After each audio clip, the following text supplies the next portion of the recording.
إن الحمد لله نحمده ونستعينه ونستغفره ونعوذ بالله من شرور أنفسنا وسيئات أعمالنا من يهده الله فلا مضل له ومن يضلل فلا هادي له أشهد أن لا إله إلا الله وأشهد أن محمدا عبده ورسوله اللهم صل وسلم وبارك على نبينا محمد وعلى آله وصحبه ومن اتبع بهداه إلى يوم القيامة وبعد. Hadirin jamaah sekalian yang saya hormati, kita lanjutkan pembahasan kita mengenai masail, pelajaran-pelajaran yang disimpulkan oleh Al-Imam Muhammad bin Abdul Wahhab bin Sulaiman At-Tamimi rahimahullah, yang berkaitan dengan bab ma jaa anna ba'da hadhil ummati ya'budul awthan, bab keterangan dan penjelasan dari Al-Quran dan As-Sunnah bahwa sebagian dari umat ini melakukan kesyirikan kepada Allah subhanahu wa ta'ala, dan beliau pun seperti yang sudah kita sebutkan mencantumkan 5 dalil, 3 dari Al-Quran, 2 dari hadis-hadis Nabi sallallahu alaihi wasallam. Kita sampai di poin yang ke-6. As-sadisatu wa hiya al-maqsudu bitarjamah anna hadha la budda an yujada fi hadhihi al-ummah kama taqarrara fi hadithi Abi Sa'id. Pelajaran yang ke-6, dan ini adalah maksud dari diberikannya judul ini dalam bab yang ke-23, anna hadza, bahwasanya hal ini la budda an yujada fi hadhihi al-ummah, pasti akan ada dalam umat ini, kama taqarrara fi hadithi Abi Sa'id, sebagaimana yang telah tercantum dalam hadis Abi Sa'id Al-Khudri. Dalam pelajaran yang ke-6 ini disebutkan pada dasarnya bukan dalam hadis Abu Sa'id saja, akan tetapi dalam semua dalil yang telah dicantumkan oleh penulis. Akan tetapi dalam hadis Abu Sa'id, Rasulullah sallallahu alaihi wasallam seakan-akan memberikan satu kaidah, yang kaidah tersebut dengan menyatakan la tarkabunna sanana man kana qablakum, kalian akan mengikuti jejak langkah-langkah umat-umat terdahulu. Sehingga dari hadis Abu Sa'id Al-Khudri radhiyallahu anhu, apa yang terjadi pada zaman orang-orang Yahudi dan orang-orang Nasara yang berkaitan dengan Nabi Isa dan Nabi Musa, yang berkaitan dengan Taurat dan Injil, dan apa yang terjadi pada mereka, maka dari hadis Abi Sa'id Al-Khudri radhiyallahu anhu, Rasulullah sallallahu alaihi wasallam mengatakan kalian akan melakukan hal yang serupa, seakan-akan sejarah berulang dengan apa yang telah terjadi. Sehingga apabila dinyatakan dalam hadis dalam surat An-Nisa ayat 51 bahwasanya orang-orang ahli kitab yang mereka telah mendapatkan bagian dari kitab, mereka beriman terhadap sihir, dan mereka melakukan kesyirikan kepada Allah dengan menyembah taghut,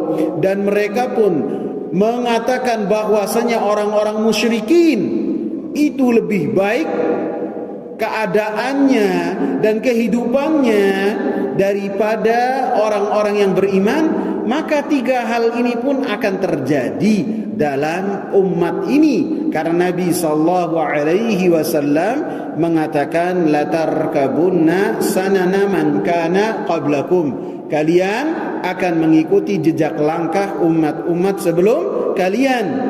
Kemudian para sahabat menanyakan, al-yahudu wan nasara, apakah yang kau maksud wahai Rasulullah sallallahu alaihi wasallam, orang-orang Yahudi dan orang-orang Nasara?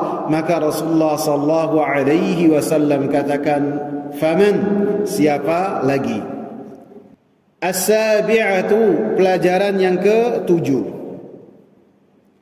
Tasrihuhu biwuqu'iha a'ni ibadatal awthan. Penjelasan dari Nabi sallallahu alaihi wasallam bahwasanya hal tersebut akan terjadi, yaitu yang beliau maksud adalah beribadatan terhadap berhala-berhala. Maka itu akan terjadi dalam umatnya Nabi sallallahu alaihi wasallam. Pada hakikatnya ini telah tercantum dalam 5 dalil yang kita bahas tadi. Surat An-Nisa, surat Al-Maidah ayat 60, kemudian surat Al-Kahfi ayat 21. Maka apa yang mereka lakukan, yang Allah subhanahu wa ta'ala nyatakan yang berkaitan dengan ahlul kitab, maka akan terjadi juga pada umatnya Nabi sallallahu alaihi wasallam.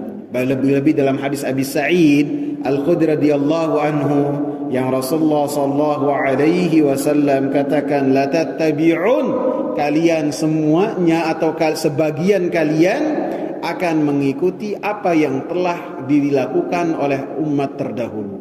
Sebagian ulama ketika menjelaskan la tattabi'unna, itu sebagiannya mengatakan semua dari kalian. Ada lagi yang menafsirkannya, menjelaskannya sebagian dari kalian. Maka dua-duanya tidaklah ada pertentangan. Karena ketika sebagian ulama mengatakan semua dari kalian akan melakukan apa yang telah dilakukan oleh orang-orang Yahudi dan Nasara, toh pada hakikatnya apa yang telah dilakukan oleh orang-orang Yahudi dan orang-orang Nasara tidak semuanya berkaitan dengan kekufuran dan kesyirikan. Ada dosa-dosa yang dosa tersebut tidak mengeluarkan pelakunya dari agama yang mulia ini.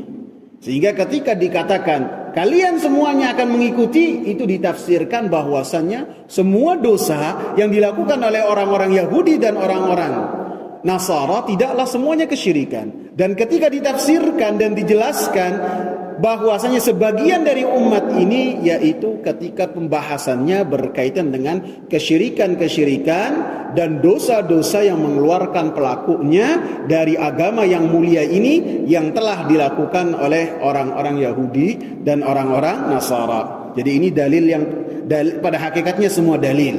Lebih-lebih dalil Abi Sa'id Al-Khudri radhiyallahu anhu. Begitu juga secara gamblang disebutkan oleh Rasulullah sallallahu alaihi wasallam dalam hadis Thauban, ketika Rasulullah sallallahu alaihi wasallam menyatakan, la taqumu sa'atu, tidaklah terjadi hari kiamat, hatta yalhaqa hayyun min ummati bil musyrikin, tidaklah terjadi hari kiamat sampai sebagian dan kelompok besar dari umatku mereka menyusul berada bersama dengan orang-orang musyrikin. Ini sudah kita jelaskan, bisa maknanya itu maknawi, artinya mereka berada di tengah-tengah kaum muslimin, akan tapi mereka melakukan perbuatan yang mengeluarkan mereka dari agama yang mulia ini. Bisa juga artinya mereka tinggal di tengah orang-orang musyrikin dan orang-orang kafir, yang mana Rasulullah sallallahu alaihi wasallam berlepas diri dari pelakunya. Wa hatta ta'buda fi'amun min ummati al-awthan, dan tidaklah terjadi hari kiamat sampai kelompok besar dari umatku mereka beribadah terhadap berhala. Jadi dalam hadis Thauban ini seakan-akan ditunjuk langsung oleh Rasulullah sallallahu alaihi wasallam bahwasanya umatku ini yang telah mereka mengucapkan kalimat la ilaha illallah wa Muhammadar Rasulullah tidaklah orang-orang yang mengucapkannya mendapatkan jaminan bahwasanya mereka terbebas dari kesyirikan kepada Allah Subhanahu wa taala. Harus seseorang takut apabila seorang memiliki keimanan, iman yang ada di hatinya itu bisa kempes, bisa meredup, bahkan bisa layu, bahkan bisa usang, bahkan bisa keluar dari dada orang-orang yang beriman. Seperti dalam hadis yang sudah saya sebutkan beberapa kali dalam majlis yang mulia ini, innal imana la yakhlaqu kama yakhlaqu thawbu ahadikum.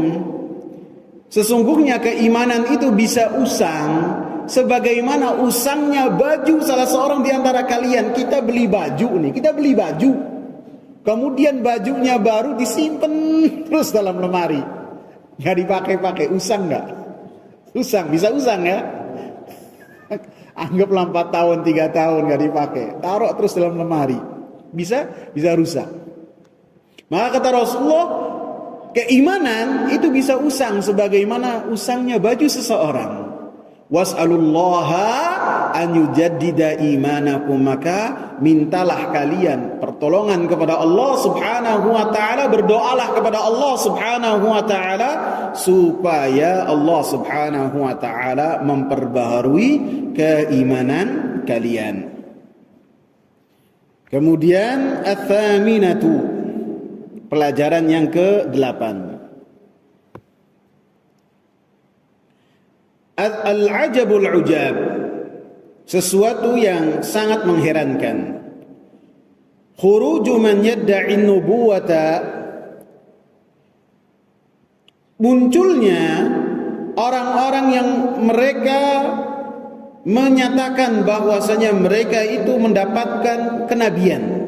Mithlul mukhtari, seperti al-mukhtar, ma'a takallumihi bisyahadatain, dengan kesaksian yang telah dia ucapkan dengan mengucapkan dua kalimat syahadat, wa tasrihihi bi annahu min hadhil ummah, dan keterus terangan mukhtar bahwasanya dia ini termasuk bagian dari umatnya Nabi sallallahu alaihi wasallam.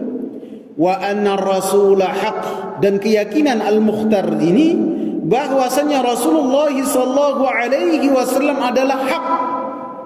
Wa anna al-Qur'ana haq, dan bahwasanya Al-Qur'an adalah hak.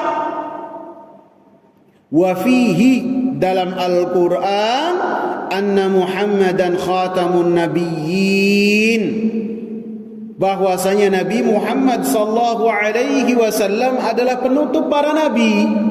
Wa ma'a hadza, walaupun demikian, yusaddaqu fi hadza kullihi, masih ada pengikut-pengikutnya.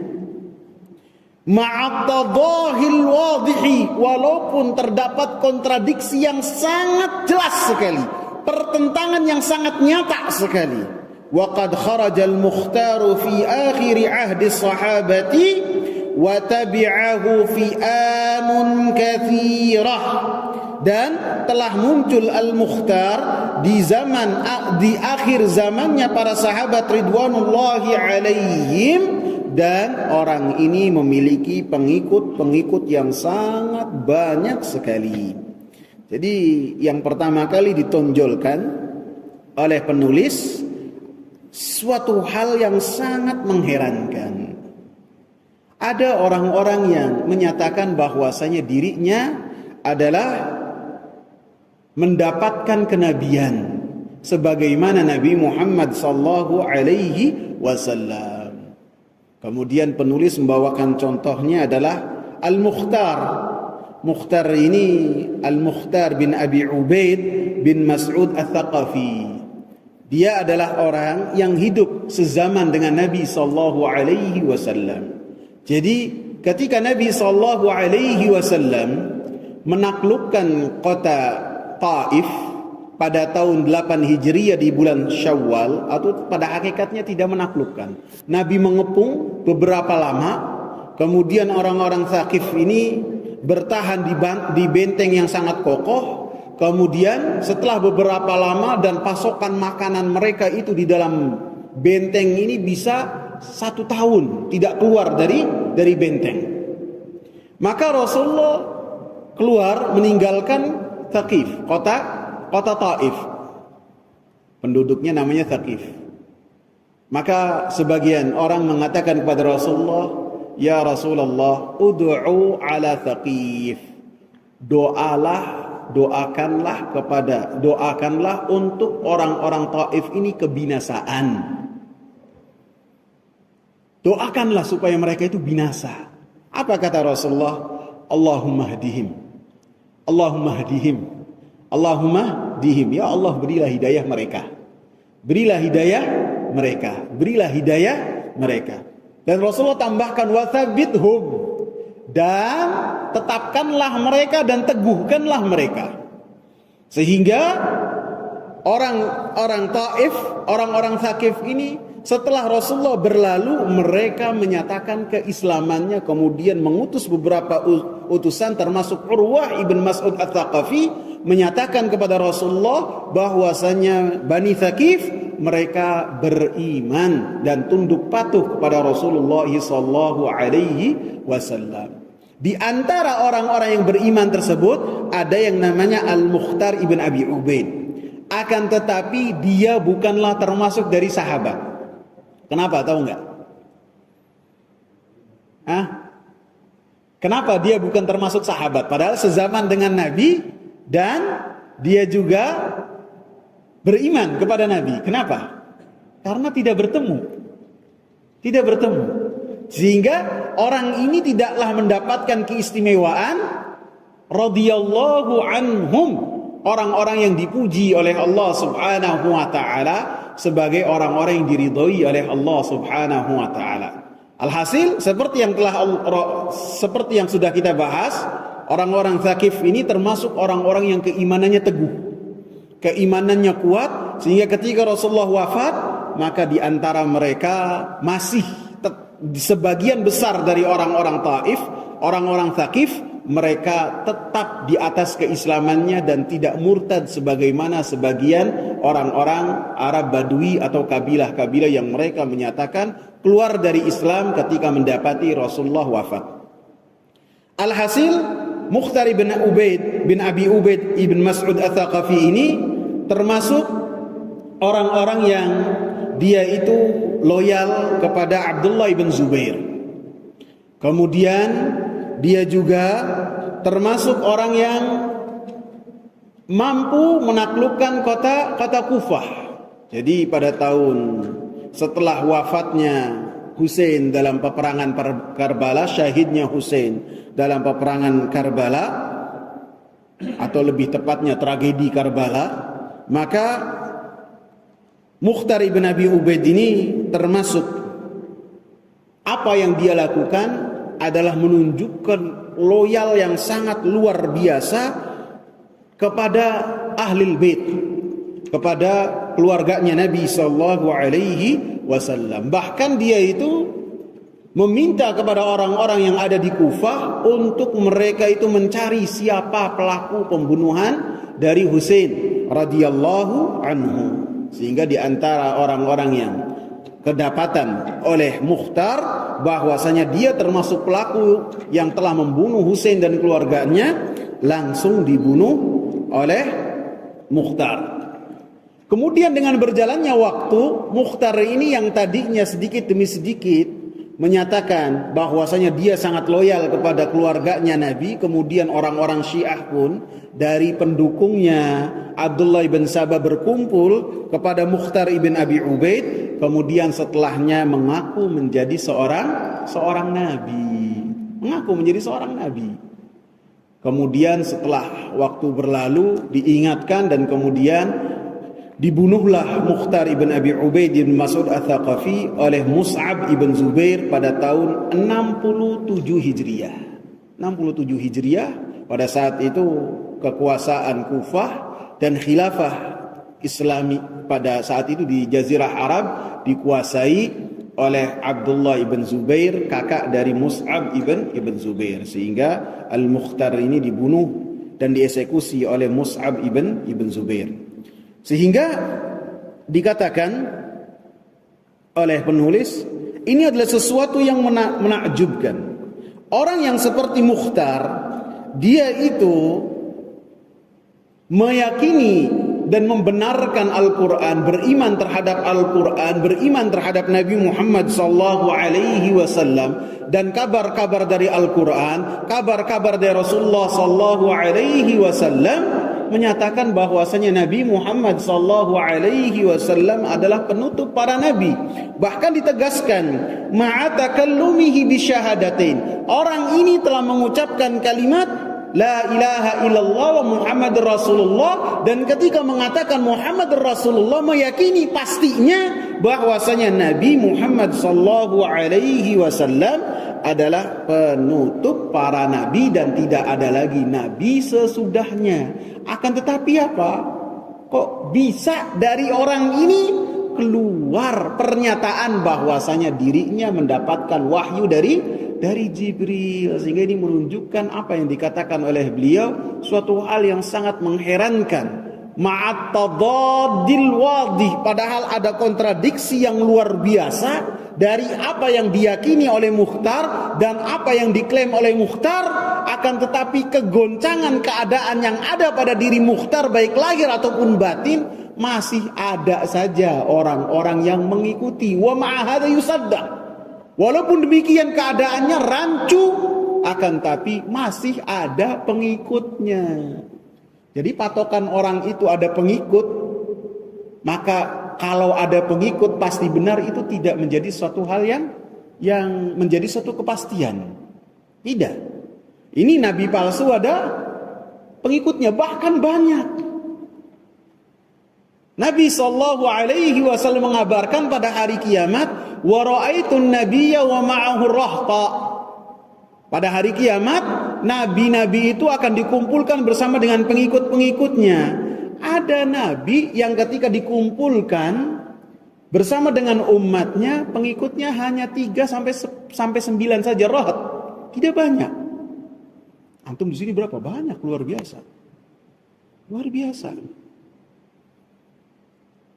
Wan nabiyya wa laysa ma'ahu ahad, dan nabi tidaklah bersama dengan dia siapapun juga. Allahu Akbar. Seorang nabi mendapatkan wahyu dan bisa juga mendapatkan mukjizat yang menunjukkan dia itu diutus oleh Allah, akan tapi tidak ada pengikutnya, sehingga jumlah yang sangat besar dari pengikut itu tidaklah menjadi suatu rekomendasi untuk orang tersebut bahwasanya dia itu di atas kebenaran, tidak. Dan pengikut menjadi suatu patokan bahwasanya ini benar ataukah tidak, maka itu tidak juga untuk kita katakan ini benar ataukah tidak. Yang pasti apabila kita ingin mengetahui kebenaran, kenalilah kebenaran tersebut. Apa sih kebenaran? Haruslah bersumber dari Al-Quran dan As-Sunnah. Sehingga setiap perkataan orang, ketika kita mendapati sikap orang, siapapun itu, bagaimanapun kedudukannya, bagaimanapun ilmunya, kita timbang dengan Al-Quran dan As-Sunnah sesuai dengan pemahaman Nabi Muhammad SAW. Saya pernah mendapati kajian dari Syekh Ibrahim Ibn Saleh Al-Muhaimid, hafizahullah. Beliau mengatakan, beliau ini seorang da'i yang melanglang buana di Afrika, dan beliau juga pernah menjadi dosen di Lipia, Jakarta. Salah seorang dari muridnya Syekh bin Baz rahimahullah, beliau mengatakan di Afrika beliau mendapati ada orang-orang yang nyembahnya semut. Semut disembah. Padahal apa ya kawan?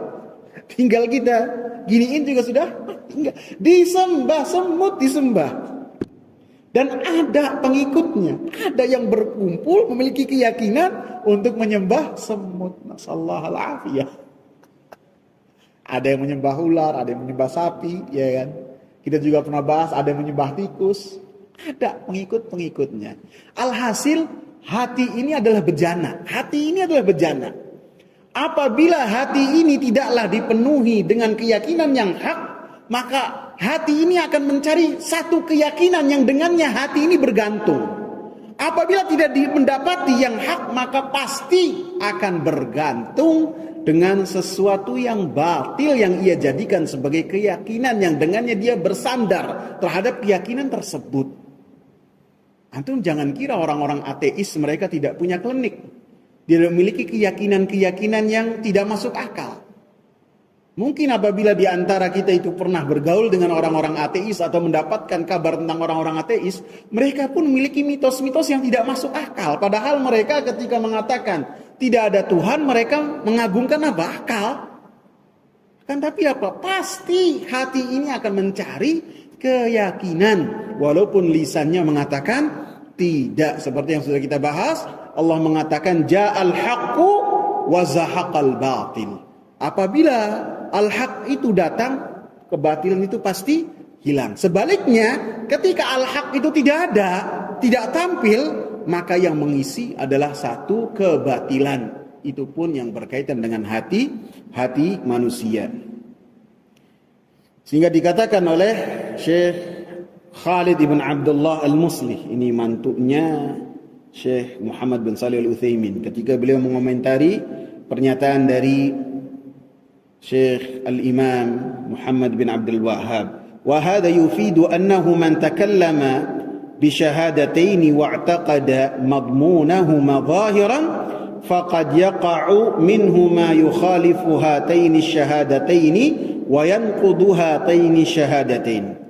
Ini menunjukkan bahwasanya orang-orang yang telah mengucapkan dua kalimat syahadat dan meyakini kandungannya secara lahiriah, maka bisa jadi terjatuh di dalam apa yang menyelisihi dari kandungan dua kalimat syahadat.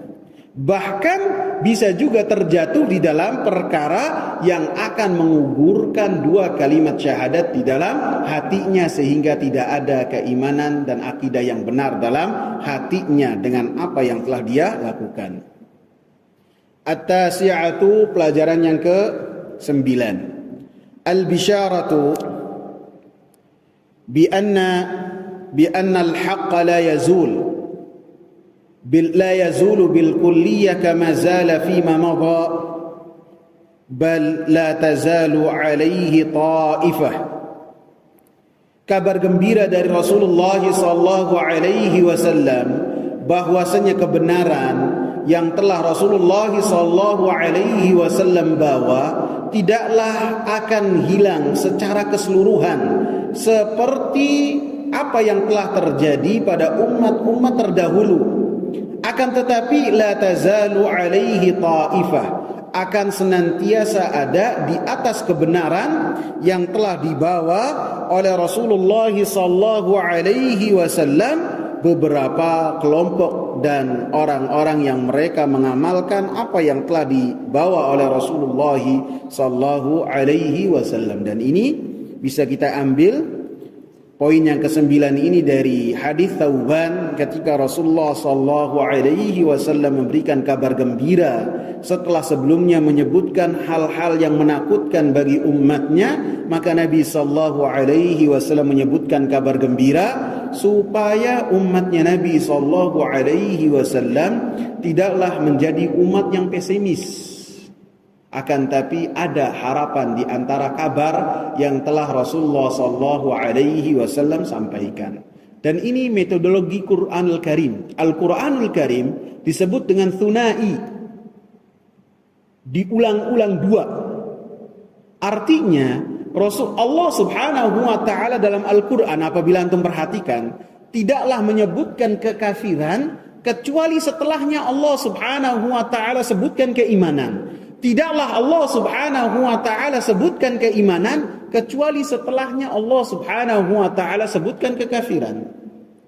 Tidaklah Allah subhanahu wa ta'ala sebutkan tentang surga kecuali setelahnya Allah subhanahu wa ta'ala sebutkan tentangnya api neraka. Dan kebalikannya. Antum perhatikan kalau baca Al-Quran, antum baca artinya, perhatikan. Ini senantiasa diulang-ulang oleh Allah Subhanahu wa taala. Karena apa? Supaya kita ini tidaklah menjadi umat yang pesimis dan tidak juga menjadi umat yang terlalu optimis. Akan tetapi haruslah seimbang antara berharap kepada Allah Subhanahu wa taala dan takut kepada Allah Subhanahu wa taala. Terlalu berat rasa takut kita dalam keimanan akan menjadikan kita ini pribadi yang pesimis, yang senantiasa takut terhadap azab Allah Subhanahu wa taala dan suudzon kepada Allah Subhanahu wa taala. Apabila lebih berat dalam kita ini berharap kepada Allah Subhanahu wa taala, maka kita menjadi pribadi-pribadi yang sangat mudah sekali untuk melanggar larangan-larangan Allah Subhanahu wa taala, termasuk dosa-dosa besar, bahkan nasallahu al-afiyah, kesyirikan kepada Allah Subhanahu wa taala. Sehingga dua hal ini senantiasa disebutkan oleh Allah Subhanahu wa taala dalam Al-Qur'an.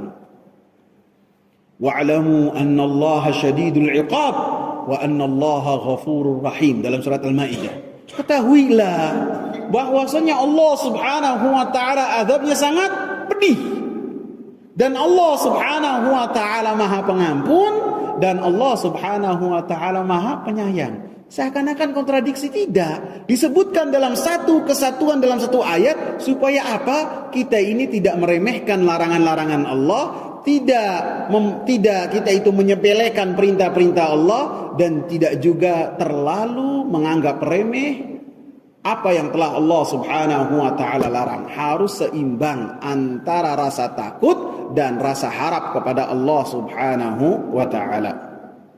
Sehingga dalam hadis ini Rasulullah sallallahu alaihi wasallam katakan dalam hadis Thauban, setelah menyebutkan hal yang banyak yang berkaitan dengan hal-hal yang membuat umatnya takut, Rasulullah berikan kabar gembira, la tazalu ta'ifatun min ummati 'alal haqqi mansuratan.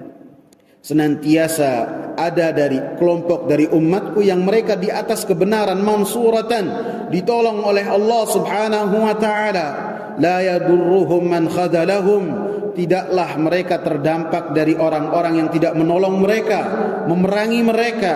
Wala man khalafahum, tidaklah mereka mendapatkan mudarat dengan orang-orang yang menyelisihi mereka. Hatta ya'tiya amrullahi tabaraka wa ta'ala, sampailah datang perkara Allah Subhanahu wa ta'ala. Sehingga ini menunjukkan rahmat Allah Subhanahu wa ta'ala kepada umatnya Nabi Muhammad sallallahu alaihi wasallam, bahwasanya al-haq yang dibawa oleh Rasulullah sallallahu alaihi wasallam yang datangnya dari Allah akan senantiasa dijaga oleh Allah Subhanahu wa taala sampai waktu yang Allah nyatakan ditarik kembali oleh Allah Subhanahu wa taala ketika mendekati hari kiamat.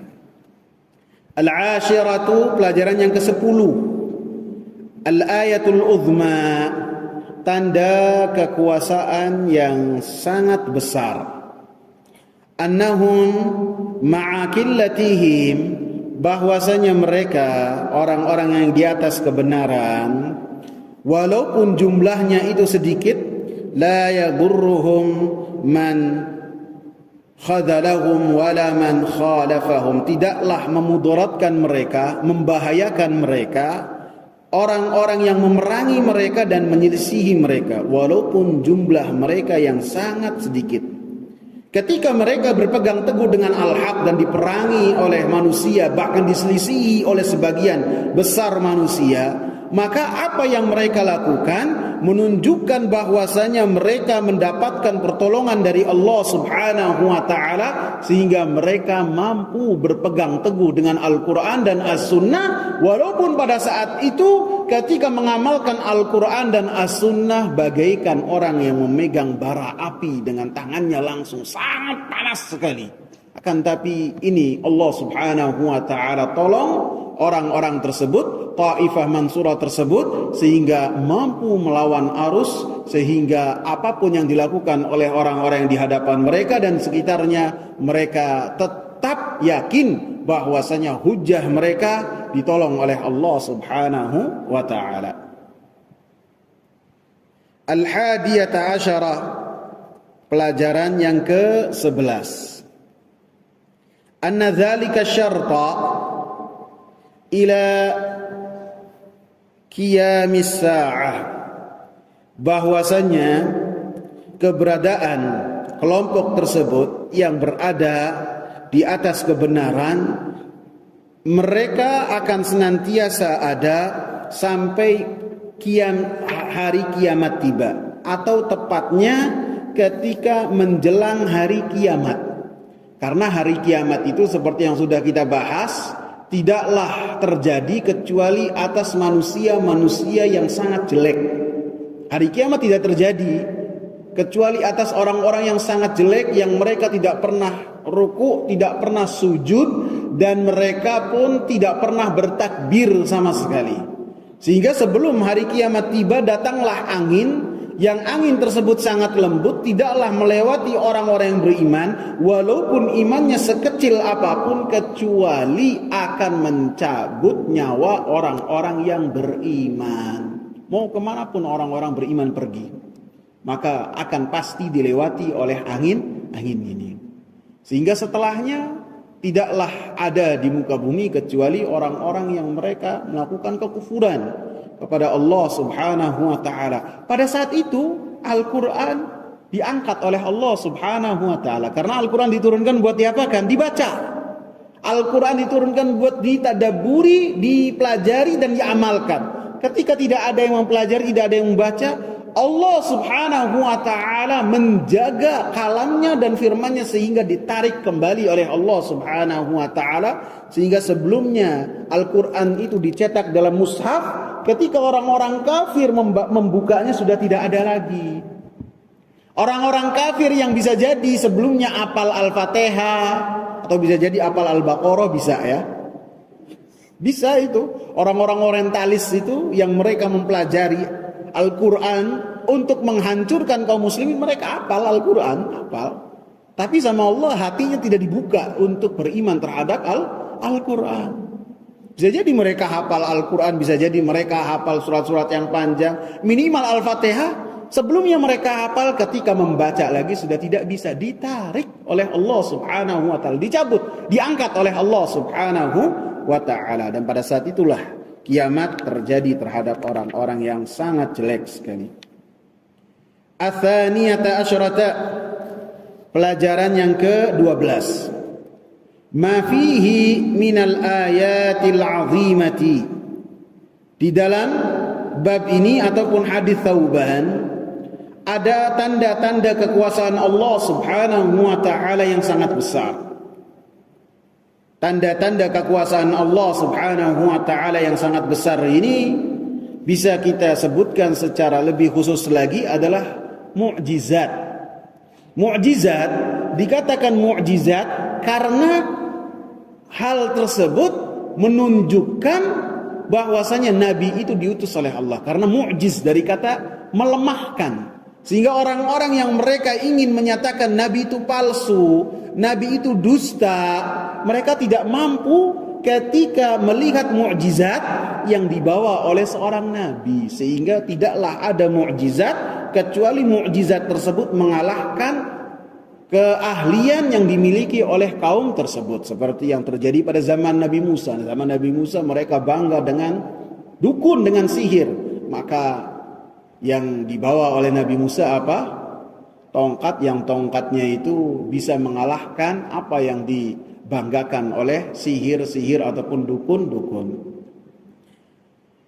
Dan begitu juga pada zaman Nabi, mereka sangat bangga dengan bahasa, maka Allah turunkan Al-Quran sehingga keahlian mereka pun menyatakan Al-Quran ini datangnya dari Allah. Begitu juga Nabi Isa alaihi salam, Allah Subhanahu wa ta'ala turunkan, atau Allah Subhanahu wa ta'ala utus Nabi Isa alaihi salam dengan membawa mukjizat, dengan mukjizat mengalahkan keahlian mereka. Pada saat itu mereka sangat bangga dengan perkembangan kedokteran mereka, medis mereka. Ayo nih, apa namanya, Nabi Musa mengambil tanah liat, dirubah, kemudian ditiup, tentu dengan izin Allah menjadi burung yang terbang. Ada yang bisa? Ada orang yang mati kemudian dibangunkan oleh Nabi Isa alaihi salam, dihidupkan kembali, tentu dengan izin Allah. Apakah mampu kedokteran sampai situ? kusta, kurap dan penyakit-penyakit yang pada saat itu ataupun sampai sekarang angkat tangan ke medis ketika menghadapinya dan mengobatinya disembuhkan oleh Nabi Isa alaihi salam, sehingga pastinya mereka mengatakan ini kekuatan datangnya dari Allah Subhanahu wa taala. Sehingga dalam hadis Thauban ada mukjizat yang menunjukkan bahwasanya Nabi sallallahu alaihi wasallam adalah benar dari Allah Subhanahu wa taala. Minha ikhbaruhu bi anna Allah zawalahu al-masyariqa wal maghariba. Di dalam apa yang telah di dalam hadis Thauban yang menunjukkan mukjizat tersebut adalah apa yang telah dikabarkan oleh Nabi sallallahu alaihi wasallam bahwasanya Allah Subhanahu wa taala mengumpulkan untuk Nabi sallallahu alaihi wasallam dari bumi bagian-bagian timur dan bagian-bagian barat. Wa akhbara bima'na dzalik, dan apa yang telah dikabarkan oleh Rasulullah sallallahu alaihi wasallam bahwasanya umatnya akan sampai terhadap apa yang telah ditunjukkan dan dikumpulkan oleh Allah Subhanahu wa taala kepada nabinya yang berkaitan dengan bagian-bagian barat dan bagian-bagian timur. Fawaqa'a kama akhbar, maka terjadi sesuai dengan apa yang telah dikabarkan oleh Rasulullah sallallahu alaihi wasallam bi khilafi al-janubi wasyimal atau wasyamal. Beda dengan bagian selatan dan utara dari kota Madinah, maka perkembangan tersebarnya Islam beda dengan bagian timur dan bagian barat. Dan ini terjadi apa yang telah dikabarkan oleh Nabi Muhammad sallallahu alaihi wasallam. Dan ini tentunya ilmu gaib, perkara gaib yang Allah Subhanahu wa taala berikan kepada Nabi Muhammad sallallahu alaihi wasallam, kemudian Nabi Muhammad sallallahu alaihi wasallam kabarkan kepada umatnya. Ini yang pertama. Yang kedua, wa ikhbaruhu bi annahu u'tiya al-kanzaini. Apa yang dikabarkan oleh Nabi sallallahu alaihi wasallam bahwasanya beliau diberikan oleh Allah Subhanahu wa taala dua perbendaharaan, emas dan perak, yaitu perbendaharaan yang dimiliki oleh Romawi, kerajaan Romawi dan kerajaan Persia, yang pada saat itu mereka menguasai belahan bumi. Maka pada saat itu kekuasaan mereka pada zaman Khulafaur Rasyidin, Persia yang bangga dengan kerajaannya dipangkas habis sehingga mereka mau tidak mau meninggalkan negeri Syam. Persia pun mereka dihilangkan dari peta kekuatan dunia sehingga tidak ada lagi kerajaan Persia. Padam api abadi mereka yang mereka banggakan pada zaman Umar ibn al-Khattab.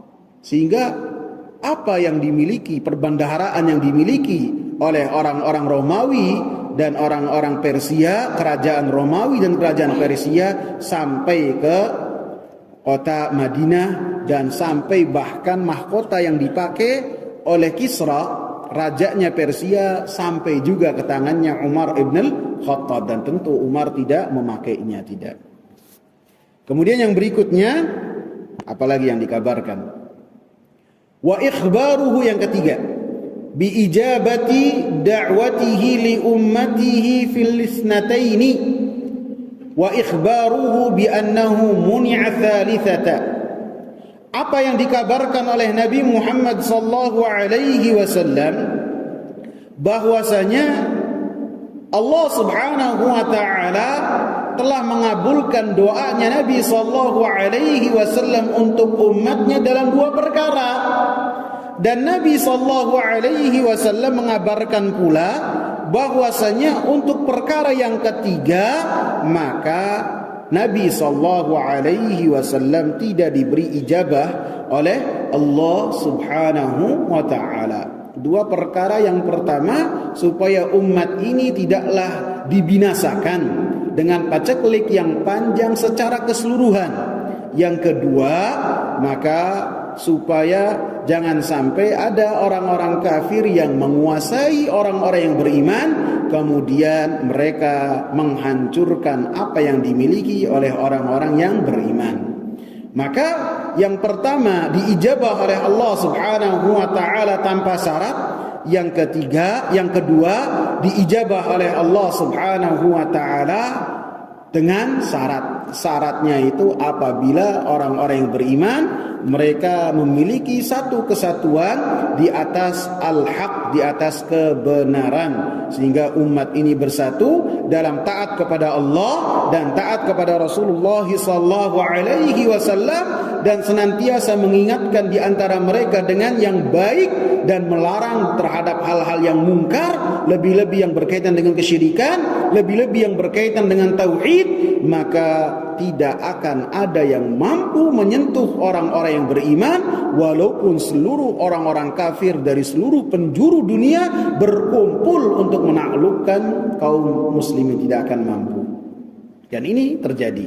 Wa ikhbaruhu bi annahu muni'a thalithata, dan kabar dari Rasulullah sallallahu alaihi wasallam bahwasanya untuk poin yang ketiga, permintaan yang ketiga tidaklah diterima oleh Allah Subhanahu wa taala.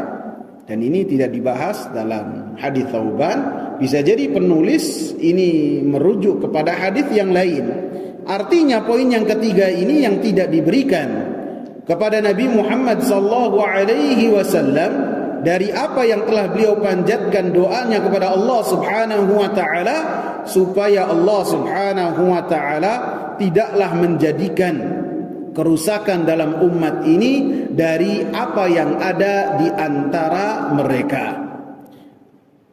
Dan ini telah dijelaskan dalam satu hadis, yang hadis tersebut dikeluarkan oleh Imam Muslim dari hadis Amir ibn Sa'ad, bahwasanya Rasulullah sallallahu alaihi wasallam mengatakan, inna nabiyya sallallahu alaihi wasallam Inna Nabiya sallallahu alaihi wasallam aqbala dhata yawmin minal 'aliyah, bahwasanya Nabi sallallahu alaihi wasallam pada satu hari datang dari Aliyah, tempat yang tinggi. Hatta idza marra bi masjid Bani Muawiyah, sampai Nabi sallallahu alaihi wasallam melewati masjid Bani Muawiyah, maka Nabi masuk, dakhal faraka'a fihi rak'ataini wa sallaina ma'ah, maka Nabi sallallahu alaihi wasallam salat di dalamnya 2 rakaat, kemudian kami pun salat bersama dengan Nabi. Jadi salat 2 rakaat ini tahiyatul masjid. Wa da'a du'aan tawila, kemudian Nabi sallallahu alaihi wasallam berdoa kepada Allah Subhanahu wa taala dengan doa yang sangat panjang. Wan sarafa ilaina, kemudian Nabi sallallahu alaihi wasallam berpaling kepada kami. Faqal, maka Nabi berkata, sa'altu rabbi thalathan fa'atani ithnataini wa mana'ani wahidatan. Saya telah berdoa kepada Allah tiga perkara. Allah Subhanahu wa taala memberikan kepadaku 2 dan tidak memberikan kepadaku 1 permintaan. Sa'altu rabbi alla yuhlika ummati bis-sanah fa'ataniha. Saya meminta kepada Allah, berdoa kepada Allah supaya Allah Subhanahu wa taala tidaklah membinasakan umatku dengan pancaklik yang panjang. Wa sa'altuhu alla yuhlika ummati bil gharaq, dan saya pun meminta kepada Allah supaya umatku tidaklah dibinasakan dengan air bah. Fa'ataniha, maka Allah Subhanahu wa taala mengijabahkan doaku yang kedua. Wa sa'altuhu alla yuj'ala ba'suhum bainahum famana'aniha, dan saya pun meminta kepada Allah Subhanahu wa taala supaya tidaklah dijadikan kehancuran di antara mereka dari apa yang terjadi di antara mereka. Famana'aniha, maka Allah Subhanahu wa taala tidak menerima doaku yang kedua, tidak dikabul. Doa yang ketiga, bukan yang kedua. Doa yang ketiga tidak dikabul oleh Allah Subhanahu wa taala, sehingga kehancuran di antara mereka ini bisa jadi apa yang telah dijelaskan dalam hadis Thauban. Satu dengan yang lain membunuh, dan satu dengan yang lain itu saling menawan, terjadi perbedaan pendapat sehingga sampai terjadi peperangan di antara mereka. Wa ikhbaruhu biwuqu'is sayf, Dan Nabi SAW yang keempat mengabarkan dari mukjizatnya dalam hadis Thauban, mengabarkan terjadinya pertumpahan darah. Wa annahu la yurfa'u idza waqa', dan pertumpahan darah apabila telah terjadi maka tidak akan diangkat oleh Allah Subhanahu wa taala sampai hari kiamat. Maka ini pun terjadi sesuai dengan apa yang telah dikabarkan oleh Rasulullah sallallahu alaihi wasallam. Setelah pembunuhan Utsman bin Affan, maka kaum muslimin saling membunuh di antara mereka, walaupun dalam satu waktu bisa jadi lebih reda, kemudian satu waktu lagi lebih menegangkan, sampai hal ini sampai terjadi sampai hari kiamat. Walaupun pada dinasti Bani Umayyah, pada khilafah Bani Umayyah, Islam pun menyebar ke sana kemari, dan perluasan Islam kekuasaannya masih berlanjut bahkan sampai ke benua biru, yaitu benua Eropa. Yang kelima, wa ikhbaruhu bi ihlaki ba'dihim ba'dha. Yang kelima, kabar dari Nabi sallallahu alaihi wasallam bahwasanya umatnya ini satu dengan yang lain saling membinasakan, terjadi pertumpahan darah. Yang ketujuh, wasabyi ba'dihim ba'dha, satu dengan yang lain saling menawan. Jadi yang ke-6 dan ke-7 ini terjadi peperangan yang besar. 5 sama 6 kali ya, saya lupa malah ngurut menghitungnya berapa. 4, 5, iya 5 sama 6. 5 sama 6 Rasulullah mengabarkan bahwasanya umat ini satu dengan yang lain saling membunuh, kemudian saling menawan, sehingga itu menunjukkan terjadi peperangan besar. Yang ketujuh, wa khaufuhu ala ummatihi minal a'immatil mudillin. Nabi sallallahu alaihi wasallam mengkhawatirkan atas umatnya para imam yang menyesatkan. Akan kita bahas di poin yang ke-13. Wa ikhbaruhu bi dhuhuril mutanabbi'ina fi hadhihi al-ummah. Dan Nabi sallallahu alaihi wasallam mengabarkan akan muncul nabi-nabi palsu dari umatnya Nabi sallallahu alaihi wasallam. Dan Nabi sallallahu alaihi wasallam katakan jumlah mereka itu 30, akan tapi 30 ini menunjukkan bilangan yang banyak, sehingga apabila kita hitung mungkin zamannya para sahabat tabi'in dan tabi'ut tabi'in saja udah lebih dari 30 mungkin. Lebih-lebih sampai zaman kita sekarang. Wa ikhbaruhu bi baqa'i ta'ifatil mansurah. Dan Rasulullah sallallahu alaihi wasallam mengabarkan dengan tetapnya ada kelompok yang ditolong dan mereka senantiasa berada di atas kebenaran. Kemudian penulis mengatakan wa kullu hadza waqa'a kama akhbar. Apa yang telah dikabarkan oleh Rasulullah terjadi. Ma'a anna kulli wahidatin minha ab'adu ma yakunu fil uqul.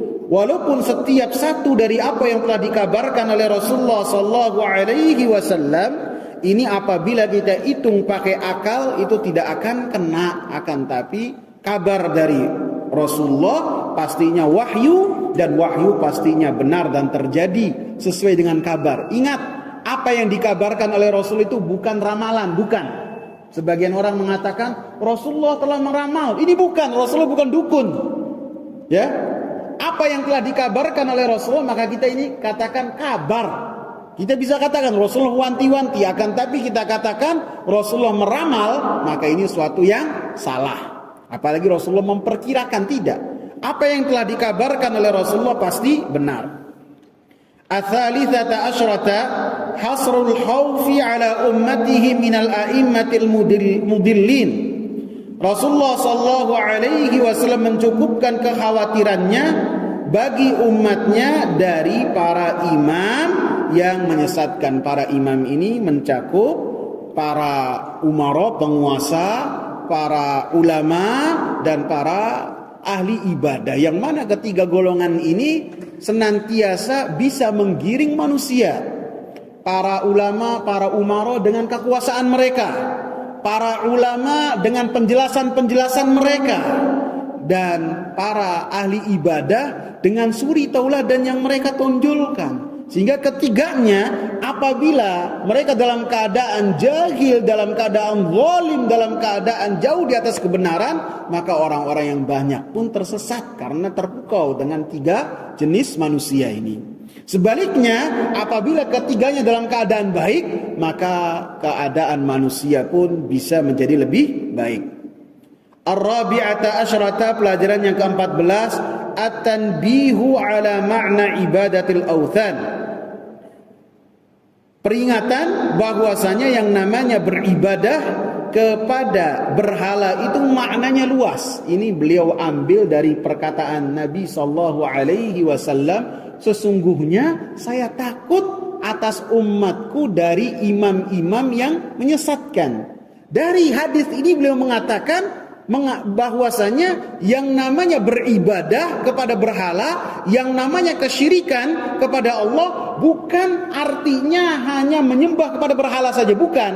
Akan tetapi ketika seseorang taklid buta, baik kepada umara, baik kepada ulama, ataupun kepada ubad ahli ibadah, tanpa minta penjelasan dalil, maka itu pun telah melakukan kesyirikan kepada Allah. Lebih-lebih apabila orang yang mengikutinya tahu bahwasanya yang diikuti ini melanggar apa yang telah Allah Subhanahu wa taala haramkan, dia kekeh mengikuti, maka ini pun termasuk kesyirikan yang jenis kesyirikannya adalah kesyirikan dalam ketaatan. Wallahu ta'ala a'lam. Subhanakallahumma bihamdika asyhadu an la ilaha illa anta astaghfiruka wa atubu ilaik. Assalamu alaikum warahmatullahi wabarakatuh.